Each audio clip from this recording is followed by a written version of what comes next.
성령의 충만을 입은 초대교회 사람들은 물질을 어떻게 사용해야 하는가를 깨닫게 되었습니다. 그러니까 물질을 바라보는 대인식의 전환이 일어났다는 거예요.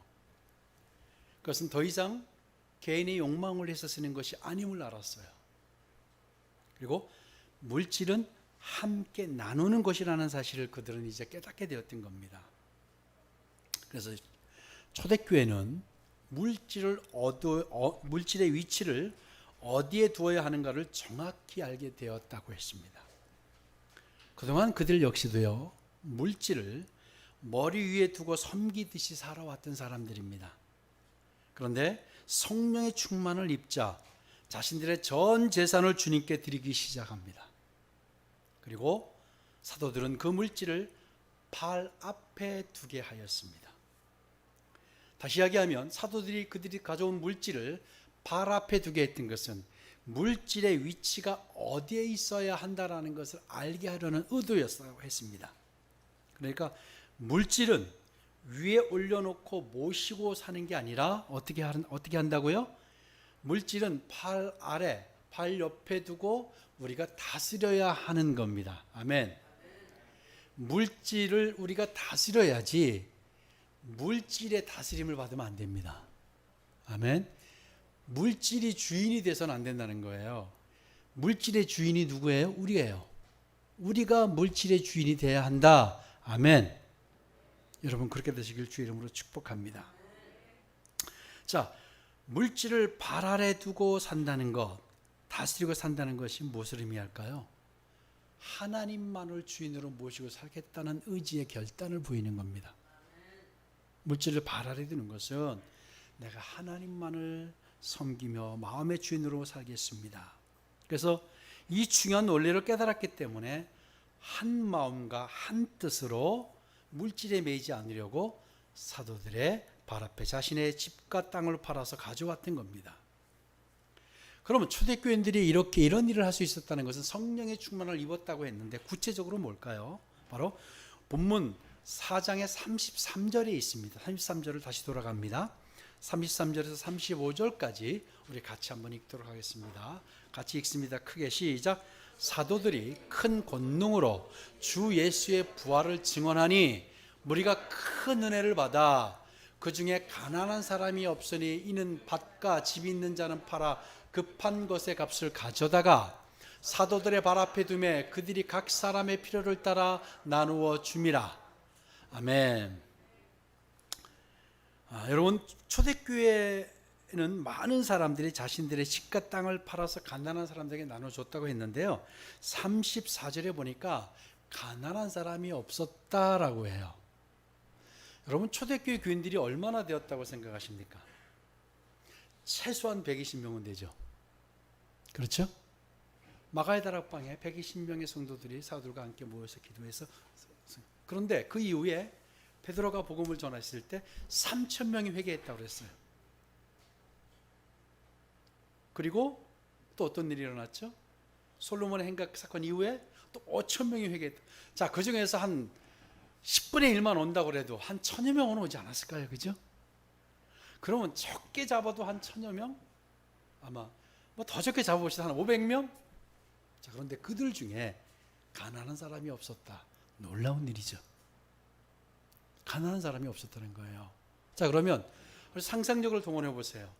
그 많은 사람들이 가난한 사람이 얻게 되었다라는 이 말은 얼마나 많은 사람들이 자신의 집과 재산을 팔았다는 얘기일까요? 그렇죠? 많은 사람이 집과 재산을 파는 거예요.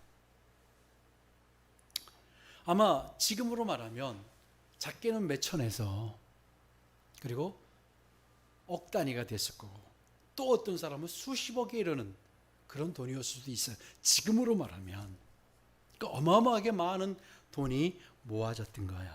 그래서 가난한 사람이 얻게 되었다. 자, 이 정도 되면 여러분 우리 동한주 집사님이 다음 주에 한 50억을 헌금합니다. 그러면 제가 얘기하겠죠.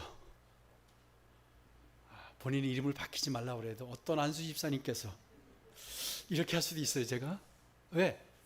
그분을 높이기 위한 것보다는 때로는 본이 되기 위해서 도전이 되기 위해서도 그렇게 이름을 밝힐 수도 있어요.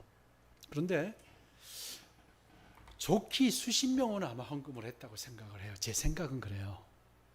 자, 그러면 그 중에 수십억의 재산을 가진 사람이 했을 수도 있어요. 그러면 목회자는 때로는 본을 보이기 위해서 또는 도전을 주기 위해서도 이름들을 밝힐 수도 있을 거예요. 그런데 성경은 그렇게 집을 팔고 땅을 팔았던 사람들의 이름을 밝히고 있지 않아요.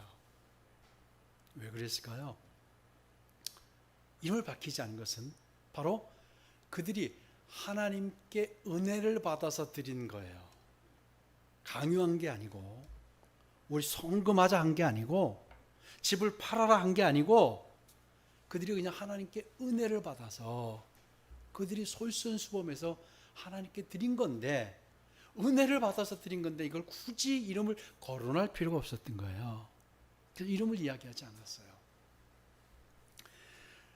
그런데요, 오늘 4장이 끝나가는 마지막 단락에 거론할 필요가 없었는데 유독 한 사람의 이름이 등장을 합니다.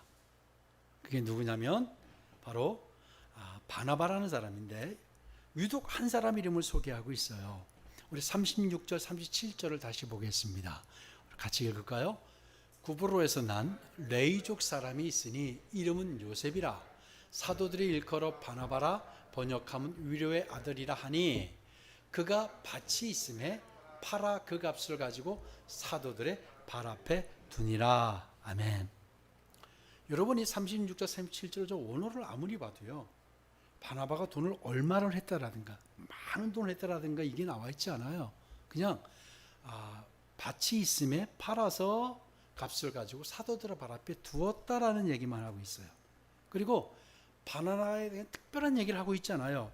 그가 우리 36절에 보면 뭐라요? 구브로 사람이고 레이족 사람이고 요셉이라 이름하는 바나바였더라라는 정도예요. 그러니까 바나바가 제일 많은 재산을 들였다는가, 그런 내용이 언급되고 있지 않아요. 왜 그러면 이름을 다 언급되지 않았는데 바나바를 언급했을까요? 궁금하지 않으세요? 왜 성경 기자가 이 바나바는 왜 그랬을까요? 적어도 두 가지 이유가 있다고 봅니다. 바로 헌금을 들은 이후에 바나바의 삶이에요. 하나님께 드린 이후에 바나바의 삶이 어땠느냐? 여러분 잘 아시겠지만 그가 바울을 세우죠. 바울이 구원받고 하나님을 만나고 복음을 전하러 예루살렘에 갔다가 큰 상처를 입어요. 그리고 자기 고향 다소로 내려가서 13년 동안 칩거 생활을 하는데, 그때 바나바가 그를 찾아가서 그를 일으켜 세워서 같이 동역하자, 같이 우리 사역하자, 그를 불러드립니다. 안디옥 교회로. 그리고 안디옥 교회가 그를 선교사로 파송을 해서 우리가 오늘 이 자리에 있게 되었던 거예요. 그리고 이 바나바가 귀한 이 세계 전도 여행을 바울과 함께 1차 전도 여행을 같이 시작하고 귀한 사역을 했기 때문이에요. 그리고 또 하나의 이유가 있다면 바로 오늘 5장에 나오는 아나니아와 삽비라 부부 때문이라는 거예요. 두 가정이 언급이 되는데 너무나도 다른 가정이에요. 바나바의 삶을 조명하면서 또 아나니아와 삽비라의 가정을 이렇게 오늘 이야기합니다. 우리 5장 1절을 같이 한번 볼까요? 같이 읽습니다. 시작. 아나니아라 하는 사람이 그의 아내 삽비라와 더불어 소유를 팔아. 네. 초대교인들 가운데 아나니아와 삽비라 부부가 있었어요. 그들도 자신의 전 재산을 드렸던 초대교회 교인들의 이름 가운데 하나예요. 그런데 5장에 와서 아나니아와 삽비라를 언급하고 있는데요, 이 부부 역시요, 자신들이 은혜를 받았어요. 아나니아와 삽비라 부부가 욕심이 많았든지 아니면 시기심이, 적어도 그것은 아닌 것 같아요. 그들도 은혜를 받아서 팔았어요. 팔아서 드립니다. 다른 사람들과 다르지 않았어요. 근데 바나바가 언급된 것을 이후에 바나바의 사역 때문이라고 한다면 이 부부의 이름이 언급된 것도 이후의 행동 때문이에요. 그러니까 뭔가 달랐기 때문이에요. 그 사실이 2절에서 이어지고 있어요. 2절을 볼까요? 같이 읽습니다. 시작. 그 값에서 얼마를 감추매 그 안에도 알더라. 얼마만 가져다가 사도들의 발 앞에 두니. 예. 큰 은혜를 입고 처분하기로 했어요. 자, 근데 처분한 돈에서 얼마를 감추었던 걸 보면 적어도 한 1, 2천만, 지금으로 말하면 1, 2천만 원 정도가 아니었던 것 같아요. 제 생각이에요, 이거는. 왜 사람이 많은 큰 돈을 보면 욕심이 생기잖아요. 여러분은 아닌지 모르겠지만 저는 욕심이 생깁니다. 예. 아마 그래서 그랬는지, 자, 아마 웬만한 재산이 있었던 것 같아요. 그래서 그것을 팔았는데 막상 돈이 수중에 들어오자 마음이 변해요. 마음이 달라진 거예요. 그래서 그 돈을 감추어요. 그리고 나머지를 사도들의 발 앞에 두었습니다. 근데 문제는요, 아마 그 돈을 다 바친 것처럼 행동했던 것 같아요. 내가 아마 성경에 다 나와 있지는 않지만 내가 힘들게 팔았어. 이게 이길 수도 있겠고 다 갖다 드려서 이렇게 아마 한 것 같아요, 분명히. 예, 그렇게 행동했다라는 거예요. 이들의 행위가 근데 아무도 모를 거라고 생각했는데 행위가 들통이 납니다. 근데 결과적으로 그로 인해서 비참하게 생명을 잃는 엄청난 일을 겪게 됩니다. 사도 베드로가 이들의 잘못을 꾸짖는 내용이 바로 3절과 4절의 내용이에요. 우리 같이 읽읍시다. 시작. 베드로가 이르되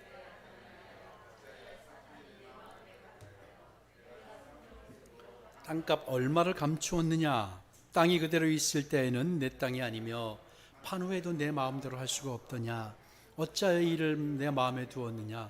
사람에게 거짓말한 것이 아니요 하나님께로다. 아멘. 자, 분명히 거짓말을 했는데 하나님께 했다라는 거예요. 여러분, 이 내용만으로 보면 무섭죠? 섬뜩한 얘기예요. 하나님께 드린다고 은혜 받아서 땅을 팔았는데 그래서 일부를 남겨두고 일부를 드렸는데 그것이 들통이 나가지고 그도 죽고 동조한 아내도 죽었어요. 엄청난 일이에요, 여러분. 우리 지체들 중에 그런 일이 일어났다고 생각해요. 엄청난 사건이에요. 두렵습니다. 근데 우리 이 내용을 바르게 이해를 해야 됩니다. 이 부부의 잘못이 뭘까요? 전 재산을 모두 바치지 않은 것이라고 생각할 수 있는데요. 성경은 그 부분을 지적하지 않죠. 그들의 잘못은 다름 아닌 액수에 있지 않았어요. 하나님을 속일 수 있다고 생각했던 거예요. 하나님을 속일 수 있다고 생각. 그들이 그렇게 행동했다라는 거예요. 속일 수 있다고 생각한 거예요. 재산을 처분한 것은 강요에 의한 것이 아니었죠. 자발적인 일이었어요. 그러니까 재산을 팔고 일부를 드린다고 누가 뭐라고 할 사람은 없어요.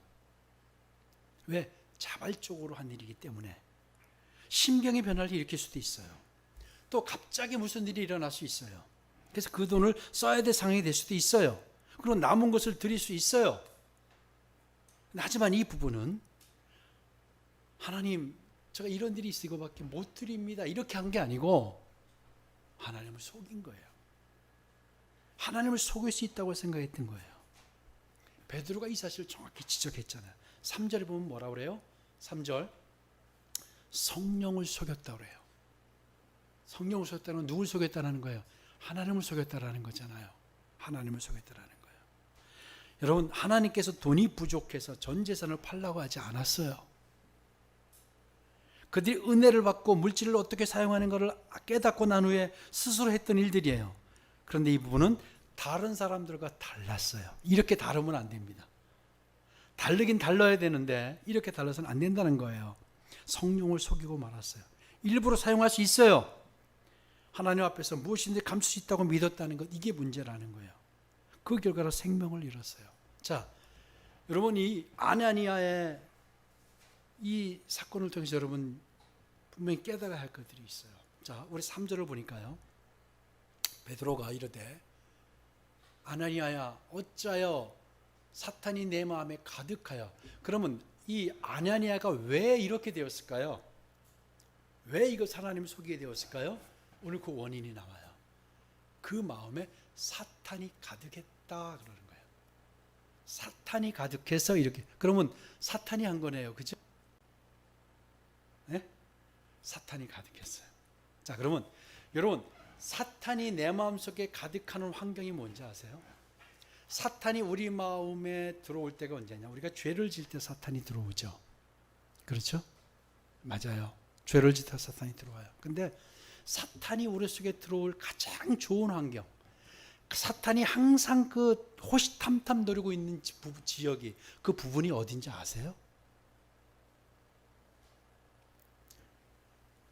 사탄이 가장 좋아하는 거, 사탄이 가장 비집고 들어올 수 있는 그게 요소가 뭐냐면, 삶의 목표도 종착역도 다 내가 되는 삶이에요. 내가 주인인 삶. 여러분, 하나님이 주인이면 절대 사탄은 우리를 못 들어와요. 하나님이 주인이고, 뭔가 하나님이 우선이고 하나님이 우선순위일 때 사탄은 우리에게 못 들어와요. 그런데 아이고 이거 어떻게 하지? 하나님 아시겠지, 이해하시겠지? 내가 주인이 되는 순간, 오, 이때다. 사탄이 들어오는데 어떻게 들어왔어요? 아나니아에게 어떻게 들어왔어요? 가득했다라는 거예요. 가득했다. 완전히 마음이 변했다라는 거예요. 그걸 팔고 할 때는 정말로 하나님이 중심이 됐어요. 그렇죠? 하나님이 중심이 됐는데 그 위에 사탄이 들어온 게 아니라 마음이 흔들리기 시작하니까 사탄이 들어온 거예요. 사탄이 들어와서 마음을 흔들어 놓은 게 아니고, 그가 돈이 많아지다 보니까 누가 보여요? 나의 삶이 보이는 거예요. 내가 보이는 거예요. 내가 우선순위가 되는 거예요. 내가 중심이 되는 거예요. 그러자 기회죠. 사탄이 이때 들어오는 거예요. 근데 어떻게 들어왔다? 가득 들어온 거예요. 그러니까 당연히 무너지는 거 아니에요. 그러면 더더욱 부채질할 거고, 사탄이 처음에 요만큼만 떼려고 그랬는데 더 뗄 수도 있고, 그리고 원래는 그냥 바쳐야 되는데 그렇게 하나님을 속이고 다 드린 양 행동하고, 사탄이 내 마음에 가득하여. 여러분, 우리가 하나님을 속이는 것은요, 사탄이 가득할 때예요. 그러니까 여러분, 경계해야 되는 거예요. 사탄이 나에게서 활동하지 못하도록 하는 건 뭐냐? 하나예요. 기도 많이 하는 것, 예배 잘 드리는 것. 그거 가지고 안 돼요. 내 삶의 중심이 하나님이 돼야 돼요. 내 중심이 하나님이 안 되면 사탄은 우리에게 들어올 수 있는 좋은 환경을 제공하는 거예요. 조그만 이런저런 죄보다 더 좋아하는 게 그거예요. 그걸로 시작이 되는 거예요. 내가 중심이 되는 거예요. 그러면 내가 중심이 되면 자연적으로 하나님이 뒷전이 되죠. 그래서 성령을 속이게 되었던 겁니다. 우리는 중요한 것을 오늘 깨닫게 됩니다. 하나님을 속일 수 있다고 믿는 성도, 하나님을 속일 수 있다고 믿는 믿음, 그런 생명이란 이 세상에서 생명으로 존재할 가치조차 없다는 의미라는 거예요. 심각하게 들어야 됩니다. 여러분, 아나니아와 삽비라가 어떤 사람이었는지 아세요? 예수님을 몰랐던 사람이 아니에요. 초대교회 공동체의 교인이었어요. 자, 여러분, 지금 시대는 아무나 교회에 나와서 그를 교인이라고 해요. 근데 초대교회는 그렇게 교인이 아니에요. 예수님을 구주로 영접하고, 그들과 예수님과 연합해서 살겠다고 결심해서 침례를 받고 세례를 받고 공동체의 일원이 된 걸 성도라고 하는 거예요. 그걸 교인이라고 했어요. 그러니까 그 교회의 일원이 된 거예요. 반드시 여러분 기억해야 할 것은요, 이 부부가 애초에 믿음이 없었던 사람들이 아니었다라는 거예요. 믿음 있는 교회의 일원이었어요. 그리고 사도들의 발 앞에 가져다 두기도 했어요. 근데 이 부부가 하나님 앞에서 무엇이든 감출 수 있다고 한 거, 하나님 속일 수 있다고 한 거, 여러분 이게 왜 문제가 될까요? 그러면 하나님을 믿는다고 하면서도 이 말은 그렇게 하고, 그래서 헌금도 드리고 결과적으로 모든 것이 자기 중심이었다라는 거예요. 이건 아무것도 아니니까 아무것도 아닌 거예요. 믿음이 아닌 거예요. 자기 중심이고 내가 중심이 되는 사람은 믿음이 아니에요. 그건 믿음이라고 할 수 없어요. 믿음 있는 척은 할 수 있는데, 믿음 있는 것 같이 보이긴 하는데 그건 진짜 믿음이 아닌 거예요. 진짜 믿음은 하나님 중심이 되는 거예요. 아멘. 하나님 중심이 되면 헌금도 하게 되는 거고 봉사도 하는 거예요. 근데 그렇지 않고 봉사가 헌금만이 하면 내 의가 드러나는 거예요. 내가 이렇게 했는데, 내가 이만큼까지 했는데 어떻게 나한테 그럴 수가 있어? 다 내 중심적인 생각인 거예요. 이건 믿음이 아니에요. 이거는 여러분 기억하셔야 돼요. 이건 믿음이 아니에요.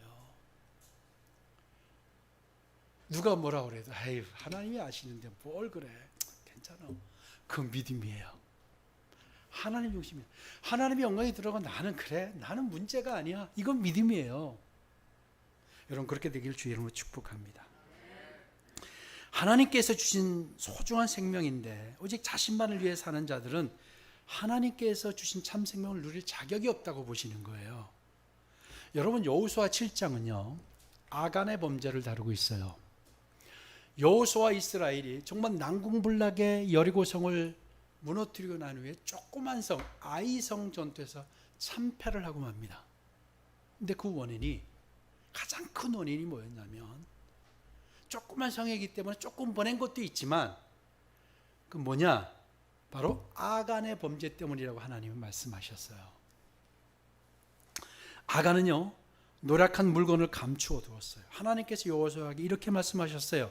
여호수아 7장 11절입니다. 이스라엘이 범죄하여 내가 그들에게 명령한 나의 언약을 어겼으며 또한 그들이 온전히 바친 물건을 가져가고, 하나님께 바쳐야 되는 건데 그걸 가져가고 도둑질했어요. 속였어요. 여기도 속였죠. 속이고 그것을 그들의 물건들 가운데 두었느니라. 여호수아가 이 사실을 알았어요. 이스라엘이 알았어요. 그래서 그를 돌로 치고 물건들도 돌로 치고 불사를 때 그 이후에 아이성을 다시 승리하게 됩니다. 여러분 아담의 아들이었던 가인을 아실 거예요. 가인은 동생 아벨을 죽였어요. 제사를 드렸는데 아벨의 제사는 받고 자신의 제사는 안 받았어요. 승질이 난 거예요. 화가 난 거예요. 그래서 동생을 죽이고. 여러분 이게 가인이 하나님 중심이었다면, 아, 내가 왜 제사를 잘못했을까? 하나님 왜 안 받으셨을까라고 생각하죠. 근데 가인은 뭐야? 내가 드렸는데 안 받아? 이거잖아요. 누가 중심이에요? 내가 중심인 거예요. 사탄이 가득한 거예요. 그게 바로. 네, 그래서 바로 하나님이 삶의 중심이고 종착역이라면 있을 수 없는 일이었었어요. 그러니까 가인이 아벨을 죽인 후에 하나님께서 나타나셨어요. 가인에게 물으시죠. 창세기 4장 9절입니다. 여호와께서 가인에게 이르시되 내 아우 아벨이 어디 있느냐? 그가 이르되 내가 알지 못하나이다. 내가 내 아우를 지키는 자니까. 여러분 내가 내 아우를 지키는 자니까 여기 점잖게 얘기한 것 같죠. 승질낸 거예요. 내가 뭐야? 내가 아벨을 지키는 자야? 이렇게 얘기한 거예요 하나님께. 자 그럼 뭐라고 그랬어요? 내가 알지 못하나이다. 또 하나님을 속인 거죠. 이래서 내가 정말 죽였어 이렇게 했으면 몰라요. 내가 알지 못해요. 하나님을 또 속였어요. 하나님께서 물으셨을 때 이런 반응을 보였죠. 그에게 어떤 형벌이 가해졌는지 아세요? 11절 하반절부터 12절을 보겠습니다. 자, 내가 땅에서부터 읽읍시다. 시작. 내가 땅에서 저주를 받으리니 내가 밭을 갈아도 땅이 다시는 그 효력을 내게 주지 아니할 것이요 너는 땅에서 피하며 유리하는 자가 되리라. 아멘. 여러분 이 말씀을 잘 들으세요. 뭐라고 하냐면 땅에서 저주를 받으리라. 그리고 내가 밭을 갈아도 땅이 다시는 그 효력을 내게 주지 아니할 것이요. 여러분이 아무리 수고를 해도 열매가 안 된다는 거예요. 여러분 아무리 수고해도 열매가 일어나지 않는 분들이 있다면 삶의 중심이 바로 하나님이 아닌 것 때문이에요. 그리고 뭐라고 그랬어요? 너는 땅에서 피하며 유리하는 자가 자꾸 옮기게 되는 거예요. 이것도 해보고 저것도 해보고 자꾸 옮기게 되고 이 사업 때 저 사업 이렇게 돼버리는 거예요. 왜? 하나님 중심이 아니었기 때문에 그런 거예요. 여러분 아담도 예외가 아니었어요. 금하신 동산 중앙의 열매를 따먹고 난 후에 하나님께서 아담을 부르시면서 어찌 된 일이냐라고 물었을 때 뭐라고 그랬어요? 아내 하와가 나에게 줘서 금하신 먹었다고 핑계를 대죠. 그 역시 하나님을 속일 수 있다고 생각했어요.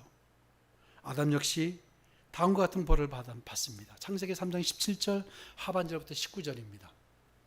자, 땅은 부터 읽읍시다. 시작. 땅은 너로 말미암아 저주를 받고 너는 내 평생에 수고하여 그 소산을 먹으리라. 땅이 내게 가시덤불과 엉겅퀴를 낼 것이라. 내가 먹을 것은 밭의 채소인즉 내가 흙으로 돌아갈 때까지 얼굴에 땀을 흘려야 먹을 것을 먹으리니 내가 그것에서 취함을 입었음이라. 너는 흙이니 흙으로 돌아갈 것이니라 하시니라. 아멘. 여러분, 하나님은요, 하나님을 속일 수 있다고 한 일에는 반드시 이렇게 반응을 하셨어요. 하나님께서 그래 너희들 어디 보자, 아나니아 삽비라 부부를 내가 대신 딱 찍어서 여기를 본보기로 삼아서 할 거라고 하신 게 아니에요. 하나님은 그런 분이 아니에요. 근데 하나님 보실 때 너무나도 속이 상하셨던 거예요. 이 생명은 이대로 놔두었다간 이 생명은 가치가 없었던 거예요. 하나님 보실 때.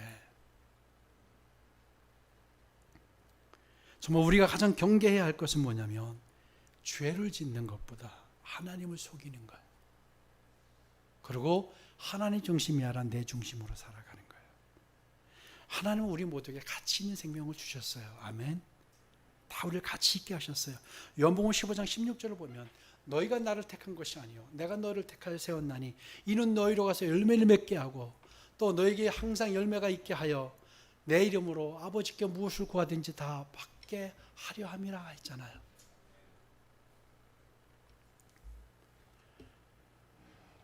하나님께서 우리를 택하신 이유는 열매를 맺는데요. 열매를 맺으려면 절대 여러분 기억하셔야 돼요. 우리가 말하는 이 열매는요, 내 중심으로 돼서는 절대 열매가 안 맺습니다. 절대 열매가 맺어지지 않아요. 우리의 생명을 가치 있게 하신 하나님께서 기대하신 열매가 뭘까요? 바로 갈라디아서 5장 22절 23절이 이렇게 이야기하고 있습니다. 같이 읽습니다. 시작. 오직 성령의 열매는 사랑과 희락과 화평과 오래 참음과 자비와 양성과 충성과 온유와 절제니. 아멘. 여러분, 이 열매는 절대 내 중심에서는 일어나지 않는 열매예요. 착각하지 마시기 바랍니다. 화초를 키우는 분들은 아실 거예요. 꽃이 피었다가 지거나 더 이상 열매를 맺지 못하다고 판단되는 봉우리들은, 싹들은 어때요? 잘라버리더라고요. 끊어버려요. 왜요? 이들이 양분을 먹어서 다른 싹들이 영향을 주기 때문에, 다른 싹이 잘 자라지 못하기 때문에 그래서 잘라버린다고 하더라고요. 하나님께서 우리에게 생명을 주시고 기다리시는 이유는 분명합니다. 뭐냐면 하나님께서 기다리시는 열매가 있기 때문이에요. 그런데 아나니아 삽비라는 하나님을 속일 수 있다고 생각했고 그 결과 그들은 열매를 맺을 수 없었던 거예요. 왜 성경이 바나바를 언급했고 아나니아 삽비라를 연이어 언급했는지를 알게 되시죠. 바나바가 이후에 어떤 삶을 사는지 성경이 밝히고 있어요. 사도행전 11장 24절 25절 13장 1절 3절 연이어 보겠습니다. 자, 같이 읽습니다. 시작. 바나바는 착한 사람이요 성령과 믿음이 충만한 사람이라 이에 큰 무리가 죽게 더하여 지더라. 바나바가 사울을 찾으러 다수에 가서 안디옥 교회에 선지자들과 교사들이 있으니 곧 바나바와 니게르라는 시몬과 구란의 사람 루기오와 분봉왕 헤롯의 젖동생 마나인과 및 사울이라. 주를 섬겨 금식할 때 성령이 이르시되 내가 불러 시키는 일을 위하여 바나바와 사울을 따로 세우라 하시니. 아멘. 그리고 안수하여 두 사람을 기도하여 보냅니다. 이런 일이 바나바가 합니다. 여러분, 왜 아나니아 삽비라를 보면서 여러분 어떠세요? 나의 삶과 너무 닮아 있지 않아요? 아니세요? 전 되게 찔렸습니다. 말씀을 준비하면서 많이 찔렸어요. 저도 많이 회개했습니다. 여러분 찔리시죠? 찔리세요? 안 찔리세요? 안 찔리는 분들 한번 손 들어보세요. 저에겐 내 얘기 아니야. 그렇게 손 들어보세요. 오늘 성령이 여러분에게 임한 줄 믿습니다. 여러분이 그것을 내 말로 들으신다면 성령이 오늘 여러분 가운데 임한 줄로 믿습니다. 아멘.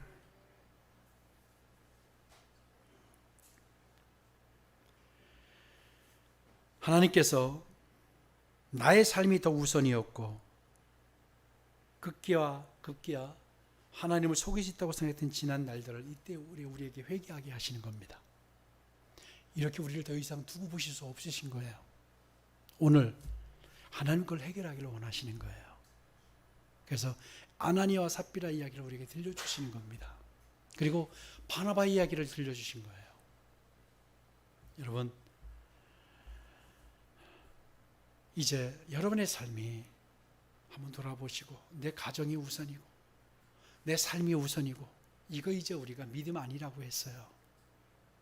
하나님이 우선되는 삶, 하나님 중심되는 삶, 그런 삶을 살으셔야 합니다. 그래야 열매가 나와요.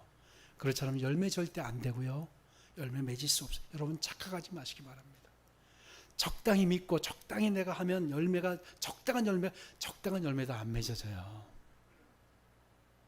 기억하시고 내 삶이 아나니아와 삽비라와 삶과 정말 흡사했구나. 여러분은 그걸 느끼시고 회개하시면 됩니다. 하나님 또 기회를 주시는 거예요.